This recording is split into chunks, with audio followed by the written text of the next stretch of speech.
Kita yang seringkali menangis kerana perkara yang sia-sia, sudah-sudahlah.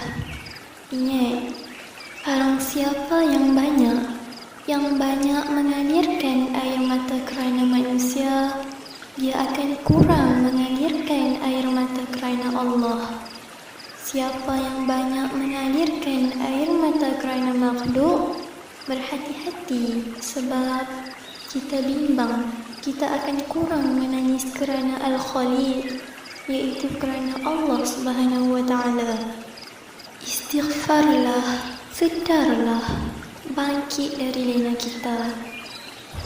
Katakan pada hati, Allah sentiasa ada, sentiasa dekat dengan hamba-hambanya.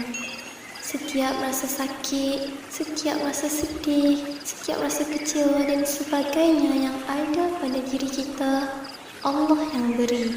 Ya, Allah Subhanahu wa Ta'ala yang beri setiap rasa itu. Nak tahu kenapa? Kerana Allah rindu hamba-hambanya. Allah rindu mutiara-mutiara hambanya yang telah lama dibuang di dunia.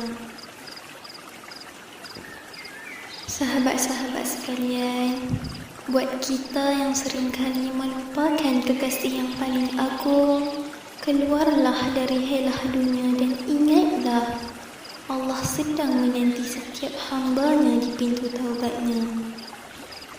Ayo, pulanglah padanya, buka mata hati kita seluas-luasnya dan menangislah untuknya.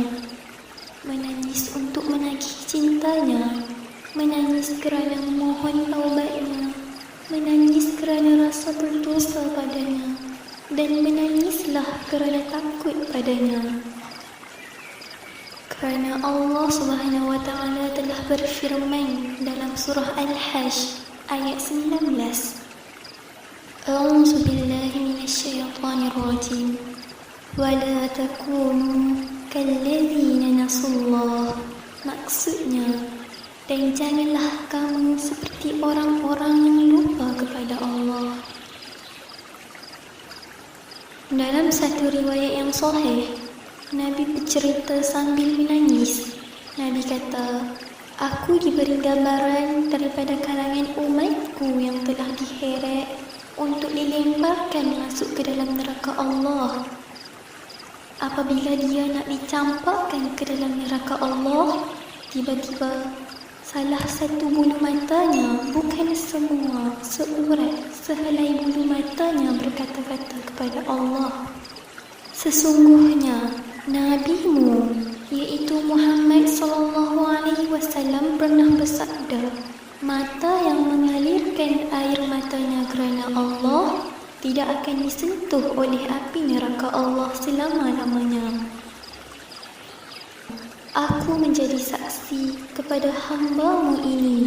Dia pernah mengalirkan air mata kerana-Mu, ya Allah. Terus api neraka yang sedang menyala nak membakarnya padam. Kemudian dia dirahmati oleh Allah Subhanahu wa Ta'ala.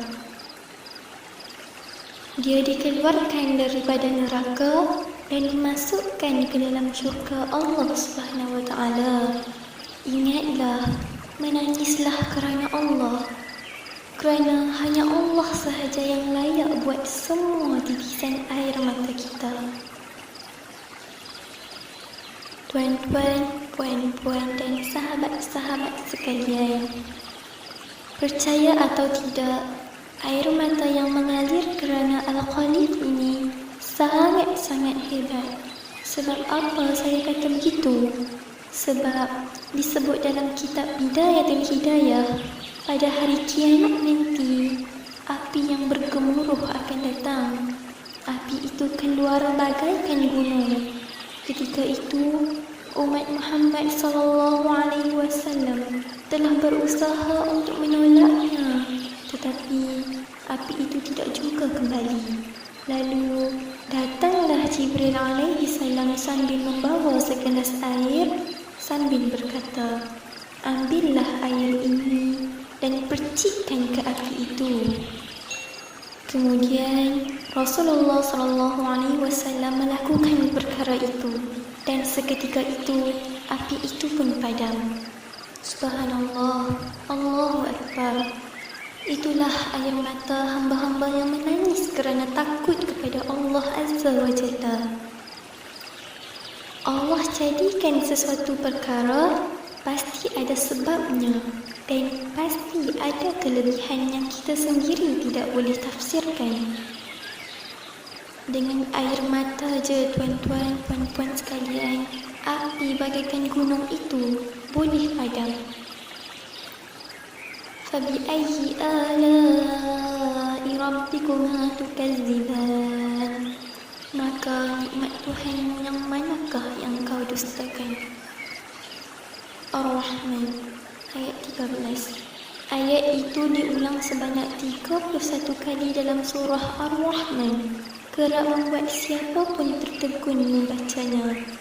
Betapa kita sebagai makhluknya terkadang terlalu sombong untuk sekadar mengucapkan terima kasih kepada Sang Maha Pencipta Allah Subhanahu wa Ta'ala.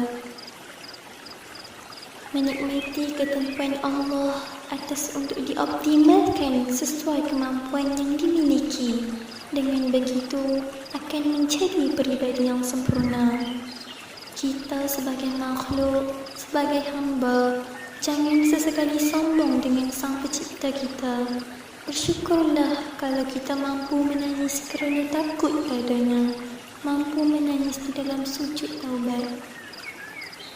Menangis kerana cinta manusia boleh, menangis kerana membaca novel cinta boleh, menangis kerana putus cinta boleh. Mengapa nak menangis? Kerana takut pada Al-Khaliq? Tak boleh. Fikir-fikirkanlah. Tepuk dada, tanya iman.